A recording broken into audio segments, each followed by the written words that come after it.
Good evening and welcome to the Friday edition of The Last Word. The election campaign season has now officially come to an end. We will see the final phase of voting on Sunday, and tonight we are going to focus on a big challenge that elections in India have always faced, and that is the money power. Have we successfully managed to get a grip on this issue, or is there still a lot of dirty money flowing around? Is Swachh politics a reality in our country or not? Now, over the next 45 minutes, I am going to build this case bit by bit, cover multiple angles. The first one has to be about the amount of cash and liquor and drugs that have been seized by the Election Commission and this year, and it's an insane number. We're going to pull it up on the video wall for you right now and show it to you in comparison to what it was 2014. Record smashing levels of seizures have happened this time around. Take a look at the amount of cash. 836 crore rupees in cash has been seized by the Election Commission in this election season. You know what it was? In 2014, roughly 300 crore. Imagine the jump. Here is the amount of liquor that has been seized, worth almost 300 crores of liquor has been seized. Let's take a look at some of the other big seizure items and the total value of that for 2019 general elections. Drugs worth 1,267 crore rupees, and then there have been other precious metals that have also been seized, and that value comes to almost 1,000 crore rupees. In all, if you look at it, the Election Commission has seized various stuff totaling to 3,439 crore rupees, and believe you me, it's miles ahead of what we saw in 2014. That may not necessarily simply mean that the dirty money involved, that the drugs, liquor involved in this election was exponentially and proportionately that much higher than 2014. It could also mean that the Election Commission was stricter this time, had a wider, more intensive crackdown this time. We'll ask our panelists about that. But roughly, this is what we are looking at. This is the data from 2014. Like I said, 830 crores this time. Cash seized only 300 crores in 2014. Liquor was just worth about 91 crores. Drugs worth about 804 crore rupees. In comparison to see where we are today, 1/3 of the value in 2014. So, on this angle, let's straight away go to our panelists and begin this debate right away. Money power this election season, that's the big question. Vipul Mudgal, Director for Common Cause and Trustee with the ADR, joining us from Gurgaon this evening.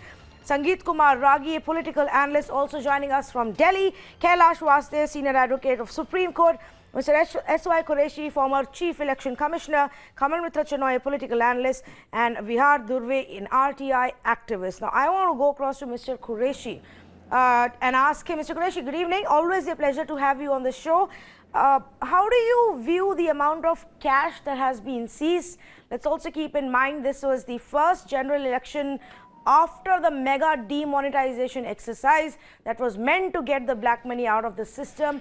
But is it because EC has been, stricter and more active, or do you think there's just that much of dirty money flowing in the system?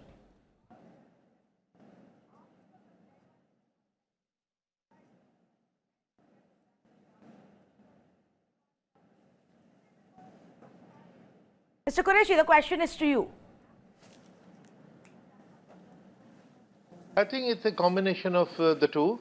A lot of dirty money has been in the system and has been increasing, and of course this also indicates that the enforcement is stricter. Right, but at the Qureshi. Yes, sir. Go ahead, please. I think there's a bit of a lag, so go ahead, please.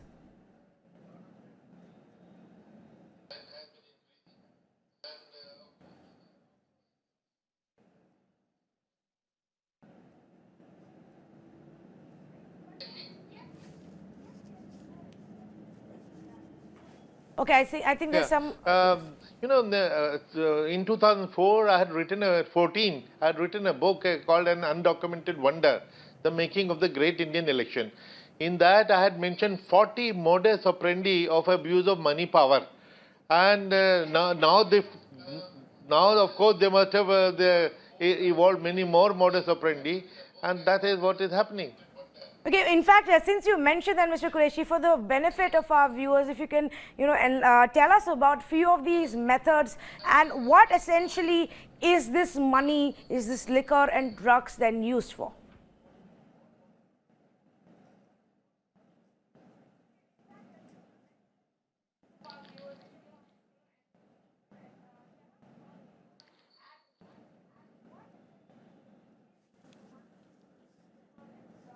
Yeah, basically to bribe the voter. Two things. One, of course, to bribe the voters, a combination of modus for bribing, and also excessive amount on publicity, on campaign, much beyond the expenditure limit.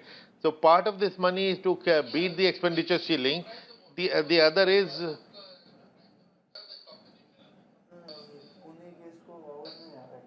Fix that line with Mr. Qureshi. Obviously, the lag is becoming a bit of a problem to have that conversation. But let me go across to some of our other panelists. And Mr. Kailash Vastev, I think this is a big concern.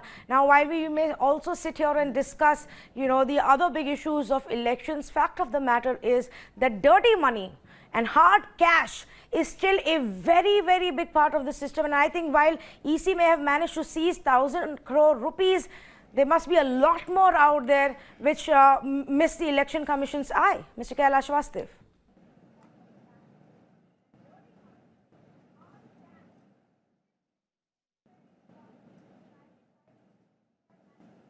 Okay, tough day with our technical lines over here. We're just going to try and fix that audio lines with our guest. Mr. Kamal Mithun Chenoy, you're in our studios. I'm sure you can hear me.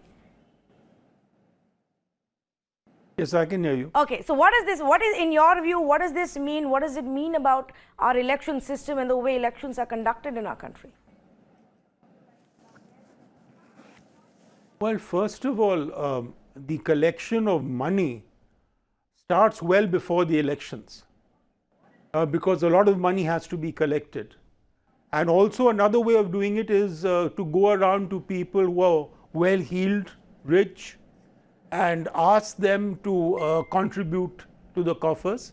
And there's also money lying around for a couple of years which has gone into the system but people haven't noticed. For example, the Panama Papers, where some $700 million came into the system. No one knows where it actually went in the end. So maybe that came into the system. So I take Mr. Qureshi's line about it. But I think the spread of money and by using money for political capital is increasing in quantum jumps every year. And so in every 5 years, you have a vast increase of the money as compared to earlier, making the Election Commission task even tougher to get all that money into some sort of shape, so it is not used to hurt the sentiments of people and also to deflect the goals of the Election Commission and making sure that there's been a proper use of the ballot. Okay, but Mr. Vipul Mudgal, if I can come to you on this, why is it that we've not been able to get a grip, get a handle on this problem? Obviously, Election Commission is now carrying out, and has obviously carried out a lot of seizures, but there is so much more out there. What steps can we actually take to clean up this whole system now? I think first of all, we need to diagnose the problem. I think every year, every time there is a big election, we say the same thing over and over again. We say, for instance, that this is the dirtiest election so far. This is the sleaziest election so far. This is the most expensive election so far. Last time when it was a figure of 30,000 crore was quoted, we thought it was like really, outlandish. But this time it is going to be much more than that. And remember that this has a very, very serious, very, very dangerous implication for the body politic of India. You know, it is, there was a commission in 2001, National Commission for the Working of the Constitution, which had said very clearly that it is not only about money, it has wide implications. It is about criminalization of politics. It is about, all kinds of unethical practices, mafia activities, crime, and all other things increase with this. So I think we should be very worried. A lot of people believe that the elections will be over and thank God we will get rid of this. But no, this is extremely dangerous. We know what is to be done. It's not that we don't know. But for instance, putting a cap on the expenditure by the political parties. We know everybody has been saying this. You talk to any politician off the record, they tell you this. There is a ceiling on individual, but there is no ceiling on parties. What can we do? Now the money which is being spent by the parties on social media is like hitting the roof. Now there is no way of knowing, measuring and saying that, and this is like really, really dangerous for this country. Okay, so obviously the one aspect of this, and I completely agree with you, is the money which is floating in the system, the cash which is out there. What is it used for? It is used to bribe the voters. It has become such an inherent part of our election system now that none of us will be surprised to know that there literally now in many parts of our country rates, fixed amount that each member of the family, that each family is paid by the political parties, and it's become an open secret. These conversations happen within the societies, within the residents, within the living rooms about which party is going to pay how much. That's how bold this has become. So I want to now talk about the other aspect. One is the cash that we have already seized, which is a living proof of the dirty money which is there. The other big problem in current election season has been the money that is coming through the electoral bonds. Now, the government may disagree with us and say that electoral bonds are the most transparent tool ever for political funding, but here is some data that I want to show you before I ask the next set of questions. This is fine. Bonds issued in the month of April, electoral bonds, just for the understanding of our viewers, electoral bonds is a new tool that the current government, that the Modi government introduced a couple of years ago, via which they said you can go and buy these bonds at the State Bank of India, and you can donate to political parties anonymously. Now, what happens is when you buy these bonds and you donate that money and invest that money in that bond, and then it's sent to the political party, the party then takes the bond paper and redeems it for the money. The party will not know, we will not know, Election Commission will not know that you are the one who donated to Congress, BJP, whoever it is that you want to donate to. So, anonymously now, thousands of crores is coming into the system. In the month of March, electoral bonds saw a subscription of about 1,365 crore rupees. It almost doubled in the month of April, bringing the total figure in just 2 months to over 3,000 crore rupees. So in April, it was 2,256 crore rupees. Add that up and you know what that data comes to. Here is what the issue is. 3,000 crore rupees in just 2 months. And I don't know who has pumped in this money, who is paying the BJP and who is paying the Congress. So let's take this back to our panelists, and I'm going to go across now first to Mr. Vihar Dhurve, RTI activist, who is actually the one who got these details for us. Mr. Dhurve, this is a big concern. Thousands of crore rupees have come via this new tool, and we don't know who's funding our political parties. Yeah. All of us are worried about this, and this is nothing but a quid pro quo. And this is nothing but there is businessmen. Hello? Yes, go ahead, please. Hello? Yeah, and politics is nothing but a business now. Some contractors, crony capitalists are entering into the fray, and they are giving some donation, anonymous donation through electoral bonds, and they will reap the market after whichever party comes to the power. Despite the election commission taking their objection, all the ruling party has gone ahead with the with the electoral bonds, and they have, with due respect, they are mentioning that the electoral bonds is the best system in the world, and they are saying that there is some victimization if the donor's name is disclosed to the public. But let me tell you, this is the election commission, which is the nodal agency to monitor the compliance and all these things. And I got a RTI reply from the election commission. You can show it to your viewers also. And they have categorically told me in writing that there is no victimization, there is no blackmailing, there is no threatening of the donors from year 2014 to 2018 who have donated in cash and and through check. In other words, their names were known to the public. The donors who have given the money through checks. Therefore, the foundation is totally flawed. Electoral bonds foundation is totally flawed. Mr. Kailash Vasudev, good evening to you. Two aspects that I have brought out now: the cash that's floating around, the other side, on the income, on the source side, money that's coming in, and we don't know where it's coming from. Election Commission has repeatedly said, it could be black money coming in from shell companies. Very difficult to know. Are we really looking at a cleaner election, system here, or a one which is worse than what we've seen earlier?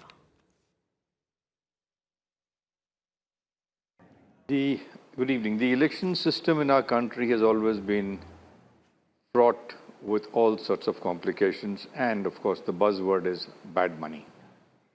There is no political party which does not accept money at the times of elections. Look at your staggering figures which come. The presidential election in the US, where everything is available in open terms, cost $6.5 billion or 65,000 crores.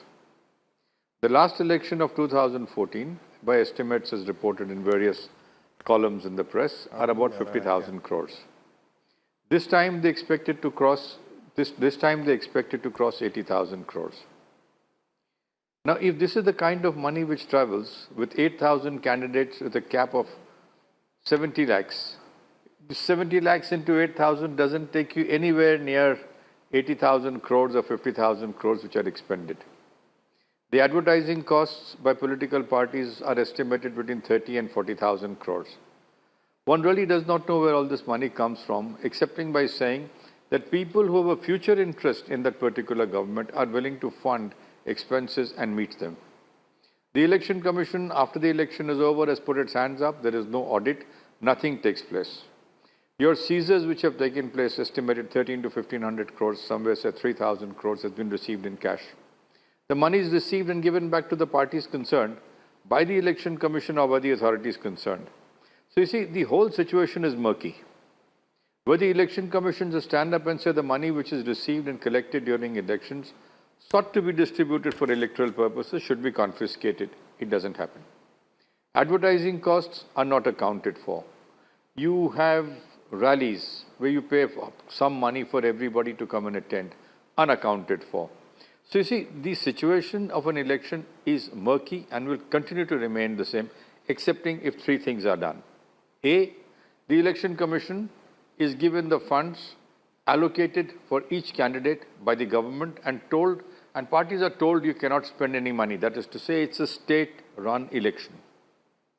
B, as far as funding is concerned, in the present circumstances, under the conduct of election rules, after a statement is received, let not the proceedings stop after the elections, but let there be an investigation. 3, in order to avoid the murkiness, every party which has purchased electoral bonds must be asked to expose the source, because the source is available at the first purchase of the bond from the state bank or whichever bank you buy it from. You've got to give your identity for buying a bond. Once you buy the bond, it goes into oblivion. Your identity is not known. So those identities must be disclosed. I mean, look at the figures. 2,600 crores have been sold in bonds alone. We had the Indira Gandhi bond, you had the National Agricultural bond, you have the NSCs. You don't sell so much. Those bonds are personal savings of individuals. Yes, staggering sums of money. They are much more, I mean, they are equivalent to the budgets of annuals of a small state annually. 86,000 crores is the anticipation for this election. 50,000 crores was for the last one. Do you realize how much money it is? No Yes. source is disclosed, no information is given, everything is kept captive, and the politicians at the end of the next term will be richer by a couple of thousand crores at the cost of the average man who has been misled into voting for them. Here is where the problem is. It was just mentioned on your channel by a gentleman, I'm sorry I didn't get his name, where the Venkatachalaya Commission gave its report in 2001 on improving the conditions of our constitution.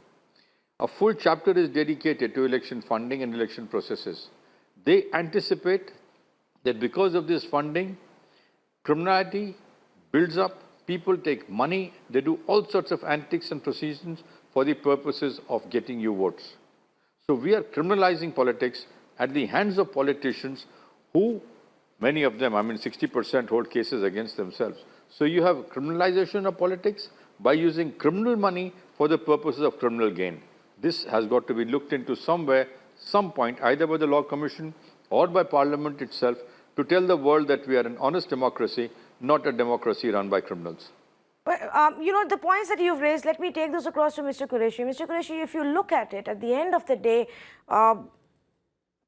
tomorrow there will be horse trading allegations that will emerge. The figures we will hear is 50 crores, 100 crores. That's the kind of number that is being offered to an MLA, to an MP to change sides.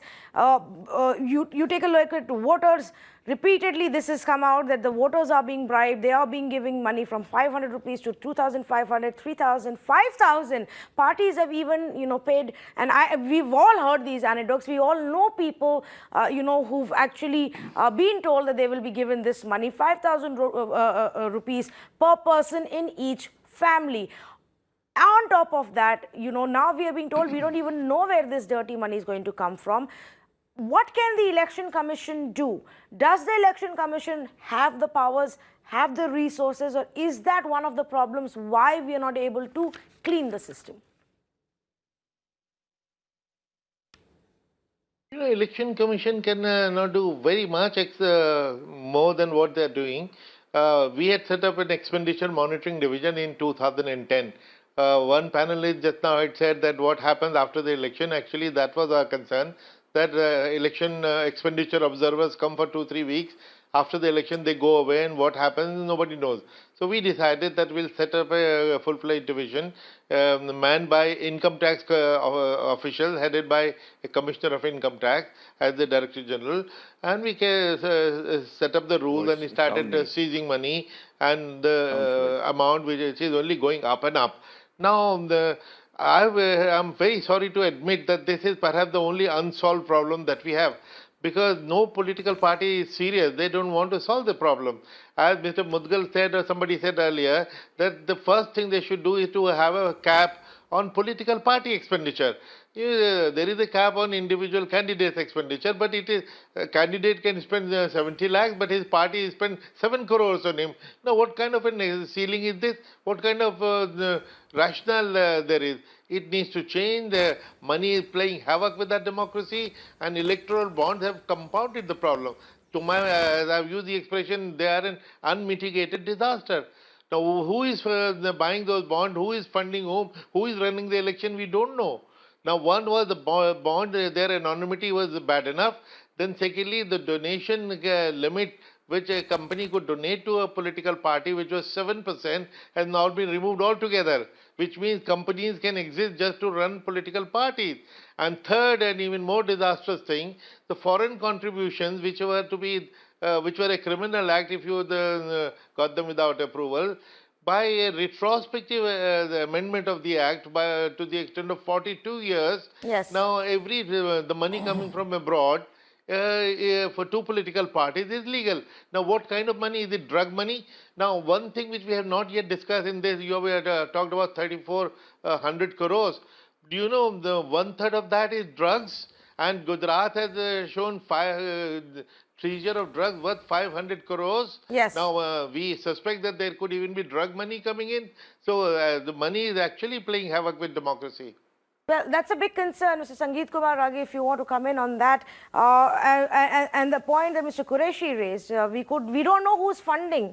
It could be drug money. It could be, larger corporations, international corporations who have a private interest. 5 years later, they may demand their pound of flesh and we won't even know about it. It could be a terror organization for all we know. By the time we investigate, elections are done, money has been made, parties are in power, and if there is a status quo to be done, that would have also been done. So isn't that a big concern that none of our political parties want to acknowledge?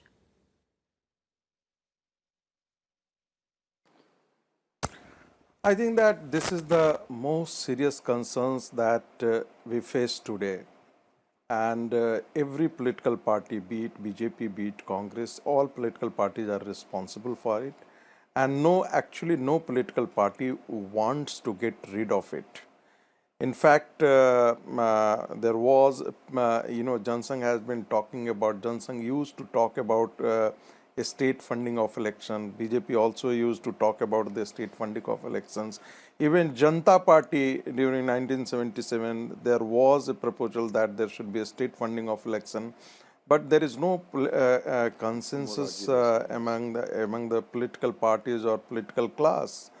Political class not ready to accept it. And why it is not? Because whoever comes in power, they know it very well that they are going to get better funding from the corporates, from different sources. And therefore, they are in an advantageous position. And nobody wants to sacrifice this privilege. You find that there is a party which is in a state, they find that they can generate resources from there to the extent possible.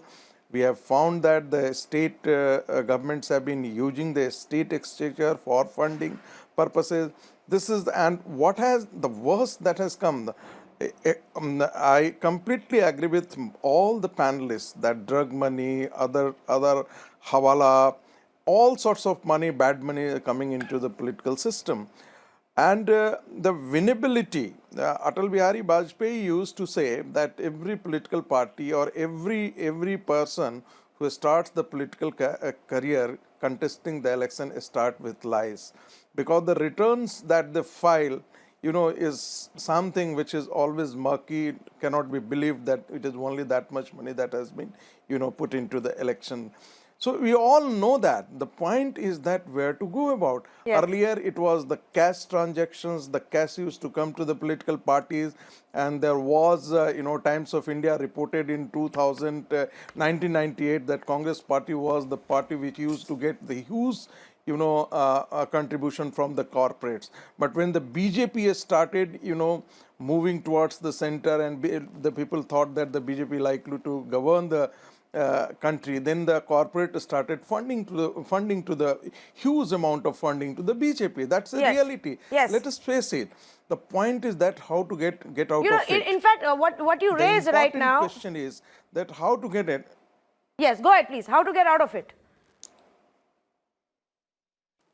Yeah, how to get out of it. Until there is a public consciousness, until the people consciousness is, work and force the politicians and the political class to do it, this is not going to solve the problem. Well, I'm not too sure of that. Okay, I'll take your point. There was a mass movement, Mr. Ragi, against corruption. I don't know where we've reached on that battle. There has been a mass movement against over the law and order and security of women. I don't know where we've reached in that. I understand what you're saying, but I think it's also unfair to pin it on the people. Tanvi, just 10 seconds. Yeah. Tanvi, just 10 seconds. Aam Aadmi came into existence. One of the issues that Aam Aadmi raised was also the political corruptions. Yes. The money coming into unrevealed sources. But when Aam Aadmi Party became a real political party and joined the political field, they started also doing the same thing as all other political parties. So ultimately, it becomes very difficult for any commoner. Correct. Whom to believe. Okay. How to believe the commoner. Yes. And what is the problem exactly. with us? So, that the visibility is affected. those who are those Exactly. who don't It's not have a level the, playing field those who anymore. have less than 1 Exactly. lakh, their vulnerability is less than Exactly. 1%. It's not a level playing field anymore. There may be one person So, who's honest, who's come from a humble background, who's fighting, with a budget of max to max maybe 25, 50 lakh if people donate to him. On the other hand, you will have the stalwart fighting against him who can spend 100, 150, 200 crore rupees in that constituency. And there is really no system we have in place to keep a check on that, irrespective of the fact that the Election Commission rules say there has to be a cap on your expenditure. I get your point, but I don't think it is fair to put it on the people to bring about this change. There has to be some accountability, and if the parliament won't do it, if elected representatives won't do it, perhaps a court needs to come in. Now, let me also tell our viewers an interesting bit of information, because one of our panelists referred to this and Mr. Qureshi also spoke about it. Do you know that there was a case which was going on against the Congress party and against the BJP because they had received money from foreign funders, from foreign companies at a time when it was not allowed in our country, at a time when there was a specific set of rules when it came for foreign political funding, and they both were facing charges of violating that rule and getting hundreds of crore rupees from big corporates settled abroad. Now, as that case was going on, the government came and changed the rule that Mr. Qureshi was talking about. Government came and changed that rule. Vipul, do you want to go ahead and explain that to our viewers, because this is how the politicians of our country are taking us for a ride, and Congress didn't object to that change in rule and BJP didn't object to that change in rule because it benefited both of them.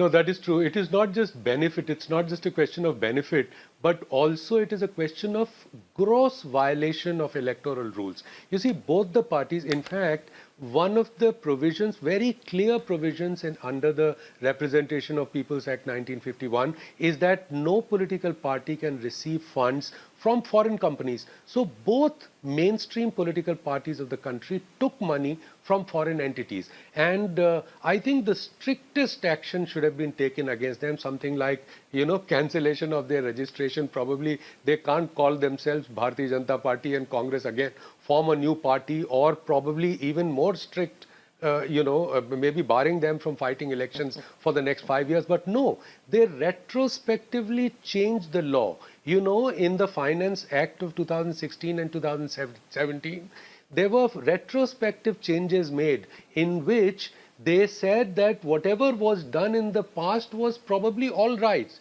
I think this has never been done before. And by the way, there was not a minute's discussion on this in Parliament, because these were all treated as Finance Act. Now, if you see the formation, I mean, it's an extremely dangerous thing that they have done. They've opened the doors of Indian elections for the foreign companies in a kind of roundabout way. Now, can you imagine when the whole world is talking about, even America is saying that their elections were compromised, the Russian money came there, Chinese money came there. Can you imagine the Indian elections, how far-sighted we were? From the very beginning, we had put a check on this, and now we are going back on that. Yes. I think it's extremely dangerous. And if you see the other provisions which have been introduced, one of them is, Tanvi, that if you are an opposition party, you can be actually the supply of funds can be choked to the opposition party, because the ruling party knows where the electoral bonds are going, who's buying it, where is it going. So in all that, I think it's an extremely murky game. And the other thing that Mr. Qureshi also said, that look, a dying company, a company which is about to breathe its last, is allowed to give money. Yes. Now this is unheard of. You are making huge losses. You are not able to give any value to your shareholders, and now you are allowed to give money to a political party, which means I can sell my assets, and I can give money to a political party, and I can take something in return from them. Probably I can buy my life from a political party. Okay. So I think it's becoming extremely dangerous. Yes. India has the dubious distinction of going in the opposite direction. Opposite direction. We are going backwards. You know, there was a time a few years ago when we all celebrated the fact when the government came out and announced that they're going to bring down the cap of anonymous cash donations to 2,000 rupees from 20,000. And we said, wow, you know, here is a government who's moving ahead and saying, no, anonymous cash donations are not all right in this system. And they reduced the cap to only 2,000 rupees. Otherwise, you have to reveal your name. And then the same government went ahead and introduced this electoral bond, meaning which now only the government and the state bank knows where this anonymous funding is coming from, and the voters don't know, and the election commission doesn't know. Mr. Qureshi, is that correct? The election commission also doesn't know. In fact, Mr. Kailash Vasudev was earlier saying that maybe the political parties should come out and reveal where they're getting this money from via electoral bonds. But do the parties know? Because at the end of the day, they're only redeeming. Do they know who's donating? No, not at all. Earlier, the Election Commission would know every donation of 20,000 rupees or more. And now, even 200 crores, we will not know.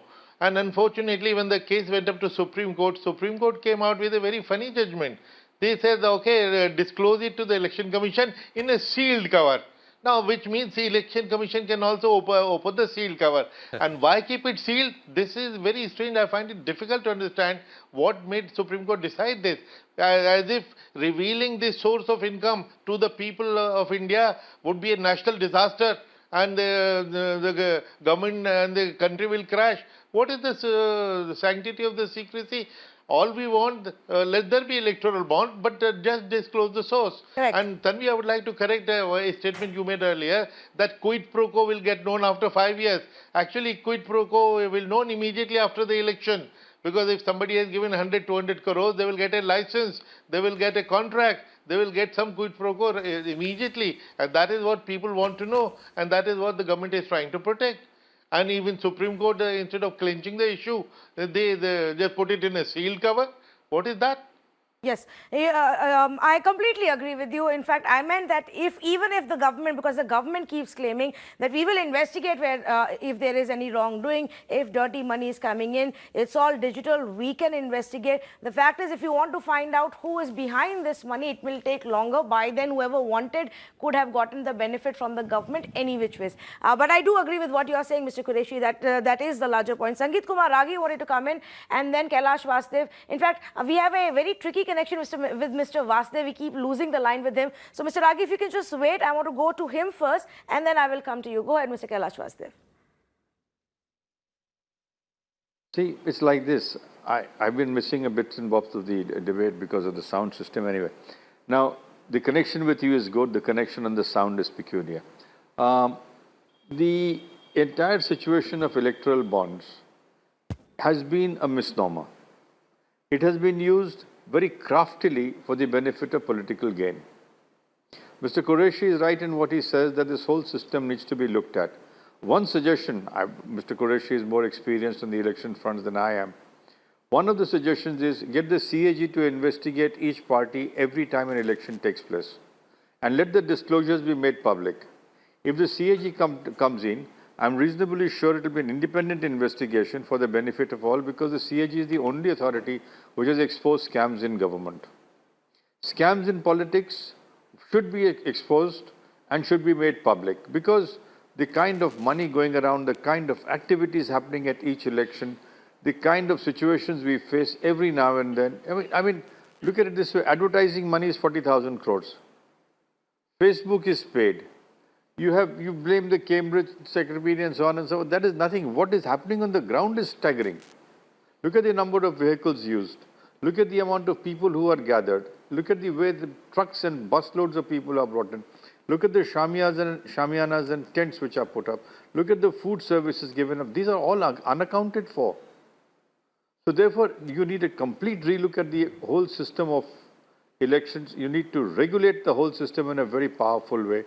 I mean, we are very far from being an honest democracy. We are a democracy, yes, but we are not an honest democracy. That's a sad part of it. Yes. Mr. Vasudev, You've got to regulate the election system. You've got to regulate the money. If I can just ask you to, you had earlier put a figure in your comment to the amount that is estimated to have been spent. What was that figure, Mr. Vasudev? You see, I was reading the press. In the 2014 expenditure for the elections was 50,000 crores, where the government's expenditure had gone to 3,870 crores in conducting an election. This year, the figure is expected to go to 4,000 or 7,000 crores, depending on what it is. And the anticipated expense in these 800 candidates voting for the seats in the Lok Sabha is expected to cross between 50 and 70,000 crores in that figure. That is, they're calculating it in billions at 8.5 billion, 5.5 billion. And the US presidential election, which is accounted for, is 6.5 billion. So in there fact, are only 2 candidates. Correct. So you can imagine what is happening. Yes. These are all the reports coming in the press, so there's Economic Times and the like. Yes, I was doing the same math, which is why I just wanted to, match it with yours. In fact, like you said, the U.S. presidential elections for when Mr. Trump got elected was roughly about $6 billion. We had one of the top fund managers globally, noted economist and author Ruchir Sharma in our studios the other day, and he said that their estimates suggest that in India this time, $8 billion has been spent. Now, Mrs. Kamal Mitra Chona, Right. if I can come to you on that point, $8 billion, if indeed that's the level of spending on our election, can a country like India afford that? Economy-wise, we are 1/5, if not more, or if not smaller, in comparison to United States. Where is all this money coming from? Well, as far as the United States is concerned, they're pretty open about their expenditure. And very often in TV debates, below the numbers are given for how much the candidate has spent. The other problems of was there Russian hacking and all that is extraneous in a sense, because we want to see how the core system is. The problem in India also is that the voters are being bribed to vote for a candidate, so that the electorate system's understanding and stature of what is happening is damaged by the contestants and by the political parties who want to show them how important it is to get certain things and that they will give it to them.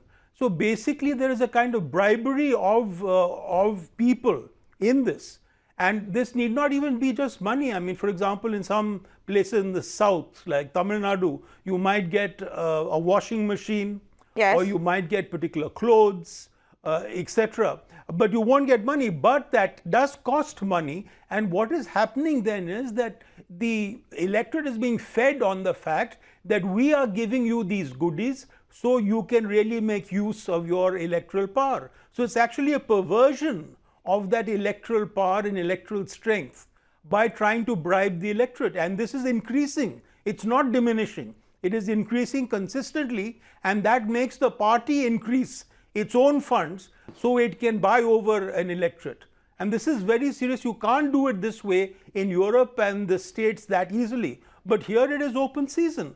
So, and the worst part is that the people who run the system are interested in their own benefits and their own strategic strengths. Correct. They're not interested in laws which curb their activities. No, if at all, if anything, they all can unite here and change rules that will benefit all political parties. That's the only time you see the Netas unite. In fact, the only time Congress actually started crying foul about this whole was when they realized that in the electoral bonds case, all the money is actually going to the BJP. 95%, if I'm not wrong, or over 90% of the money that has come in via the electoral bonds has gone to the BJP. So now they're a little, concerned that, oh, they're getting all this corporate money secretly, and so maybe we should make some noise about it. Otherwise they were all fine when all the other norms about foreign investment and were changed. Nobody raised that in the parliament at all. Mr. Sangeet Kumar Ragi wanted to come in. Go ahead, please. Actually, I'm not denying what Mr. Kailas talked about, but the point is that can we do such kind of extensive exercise of auditing the funds? There are exchanges of money in the rural areas where the cadres and even the voters are paid money in cash in the fall of the night. So how the election commission is going to have check on it. Second point that that disturbs me, that political parties are hardly talking about the policies. If the political party is openly committing that once they are they are voted to power, they will be giving refrigerator, they will be given color TV, air conditioner, and what sort of even laptops. So this is open bribery. The point is that election commission should ask where from the why they are talking about all these things. This is an open bribery, but election commission hasn't taken cognizance of it. I think that this is they should take cognizance of it. And last point that I want to make, that you until and unless political class agree to it, don't forget that the parliament is not going to pass the any kind of bill restricting the election expenditure this way, because the political parties have the vested interest. Remember this fact. So yes, I completely agree if there is a court intervention in this matter, but to what extent it is going to succeed, it only time can tell. Only time can tell, and one can only hope. Mr. Durve, last word to you. And as I come to you, here's another thought. We were discussing about the kind of money being spent. Obviously, in the light of that, the Election Commission's cap on expenditure for individual netas doesn't hold true or hold any value anymore. Do you think it's better if we just remove that?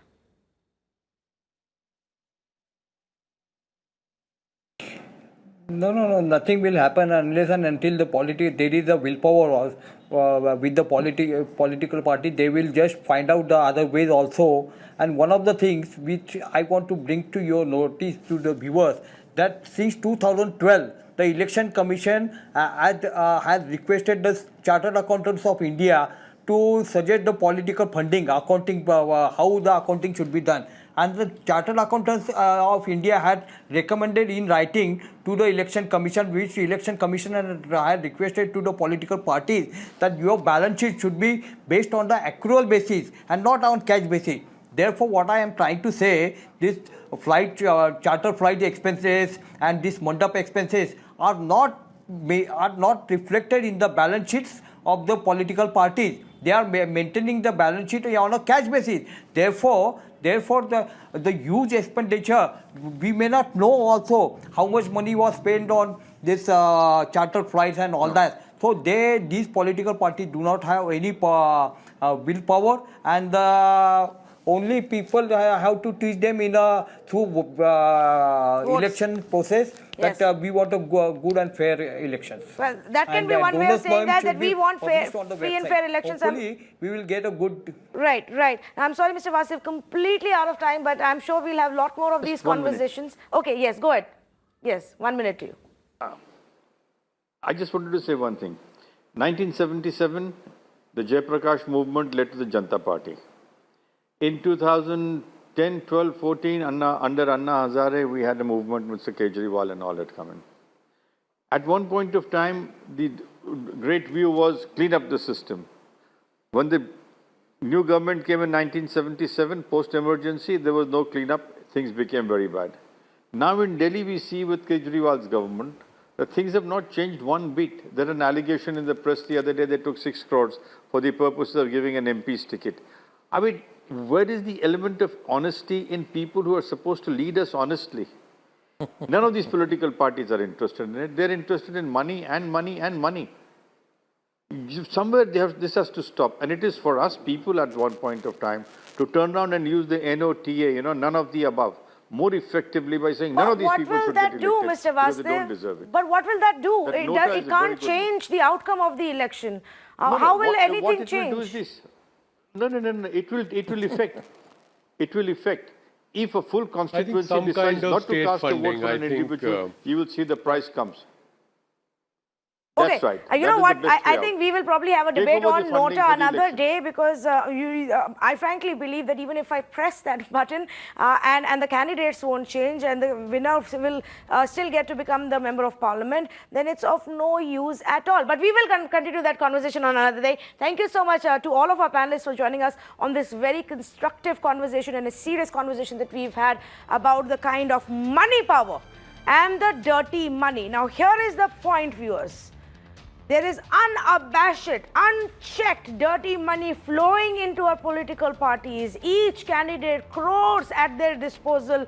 Obviously, they are using it in their campaigns, in their advertisements, for their travel, for their choppers and chartered planes, to bribe the voter, to bribe the local officials, to even attempt to bribe the Election Commission. We don't know. But as long as they have this dirty money power, they're going to take your vote for granted. They're not really going to focus on doing the actual work, but assume that they can get away just because they have money. So as a nation, and as citizens and voters, we have to stand up and say this isn't okay. Let's begin by telling our government electoral bonds are not okay. Tell us who's funding you. Thanks so much for joining us.